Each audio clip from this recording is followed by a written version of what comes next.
Phone booth.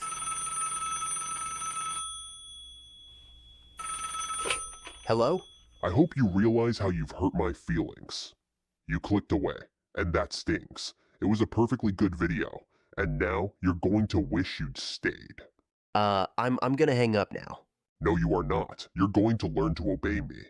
Who is this? Oh, it's just me. You're a good pal. Easily explained. What you just experienced was a very loose reenactment of the beginning of the movie, Phone Booth. The film begins with a simple ringing phone. A publicist named Stuart Shepard picks it up, and on the other end is a sniper who says, "Hang up and you die." What follows is a confession booth held at gunpoint. The sniper already knows everything about Stuart, about his marriage, his lies, and his mistress, and now he wants one thing: the truth. So when Stuart tries to lie, a man gets shot, and when he tries to escape, the sniper reveals a planted gun in the phone booth, turning the police and media against him. By the end, Stuart admits it all. Not just to his wife, but to the entire crowd. That he's a fraud, that his whole life is an act, that he's not the man he pretends to be. And the villain? He wins by framing the pizza guy, and then he just walks away. But not before warning Stuart that if his newfound honesty does not last, he will call him again. Heisenberg. Before he was a meth kingpin, Walter White was an overqualified high school chemistry teacher with terminal lung cancer and not enough money to cover his own funeral. But deep inside Walt, something darker was waiting. Heisenberg. At first, the mask only slips in moments of desperation, cooking meth to support his family and only killing in self-defense. That's the excuse. But as Walt descends into the criminal underworld, it becomes harder to tell which one is the mask, Walter or Heisenberg. He lies, he manipulates, poisons a child, and murders. He builds his empire out of pure blue crystal and the bodies of anyone who stood in his way. Walt thought he wanted to be a noble man, someone who sacrificed everything to provide for his family and be remembered as a loving husband and hardworking father.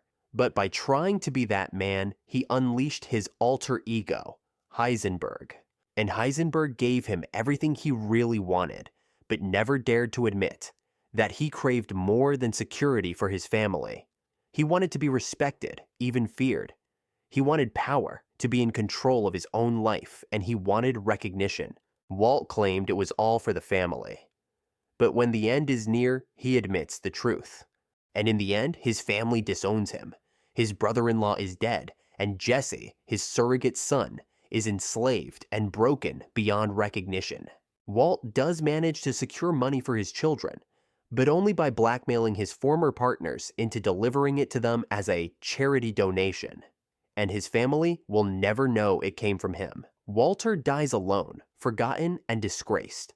But Heisenberg dies on his own terms, in a lab surrounded by the tools that gave him the respect, power, and legacy he always craved. Walter White lost, but Heisenberg won. Azazal. Azazal is the antagonist of Fallen, a smug demonic spirit who can possess any living being with just a touch. While Detective John Hobbs believes he's hunting a serial killer, he's really chasing an immortal force of evil that was once cast out of heaven. Azazal jumps from body to body, always singing, "Time is on my side," daring Hobbs to stop him. He ruins the lives of those he possesses and of those he kills for sport. Azazal murders Hobbs' brother and turns the justice system against him, framing him for all the murders by possessing witnesses. At one point, Azazal taunts Hobbs and tells him that he is immortal. If his hosts die, he can transfer to another host in the surrounding area without needing to touch them. So Hobbs lures Azazal into a remote cabin, kills his host, and poisons himself to trap the demon, leaving him without a vessel. It seems like a noble sacrifice, until the final reveal. Azazal wasn't defeated. He found a cat, and as sympathy for the devil plays, the demon slinks back toward civilization, ready to continue his murderous ways. The Major. The Major is the main antagonist of The Long Walk, written by Richard Bachman, Stephen King's pseudonym. The Major is the personification of a totalitarian regime ruling a dystopian America. Each year, the government facilitates the Long Walk. 100 boys volunteer for a contest where they must walk endlessly at a minimum pace of 4 miles per hour. Fall below speed 3 times, and you're executed on the spot. The walk continues until only one remains. The prize is anything the winner wants for the rest of his life. The Major, always in sunglasses, cheers them on and orders their executions as they drop. Beyond that, little of him is known. Except he has so many children, he doesn't even recognize one of his own in the competition. Ray Garrity, the protagonist, survives days of exhaustion, heat, cold, and watching friends die one by one. His last rival collapses, leaving Garrity the victor, but it's no victory. The crowd roars, the Major smiles, and Garrity walks past them, chasing a phantom figure only he can see. The walk is an allegory for war. Naive young men lured by promises of glory, not realizing that it is only death and suffering that are guaranteed. The Major promises to be with them on their journey, yet appears only at the start and the end. The crowds line the road, safe and entertained, craving the spectacle. And the Major will always have fresh recruits next year. Cathrine Tramell. Cathrine Tramell is the hidden antagonist of Basic Instinct. You don't see her face in the opening murder, but it's her holding the ice pick. Everything that follows is a game designed by her. She seduces, manipulates, and murders her way through the film, without ever being caught. The police do suspect her since she is a crime novelist, and the murder perfectly mirrors one of her books. But Cathrine is toying with the investigation. She seduces Nick Curran, the lead detective, and turns him into her puppet. His lust blinds him to every red flag, even when Cathrine tells him her new novel is about a cop who falls for the wrong woman and gets killed.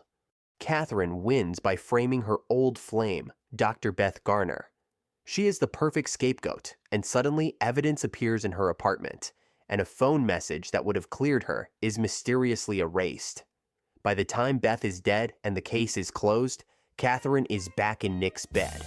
When he starts talking about love, marriage, and kids, Cathrine reaches down under the bed, searching for the ice pick, the same way the movie began.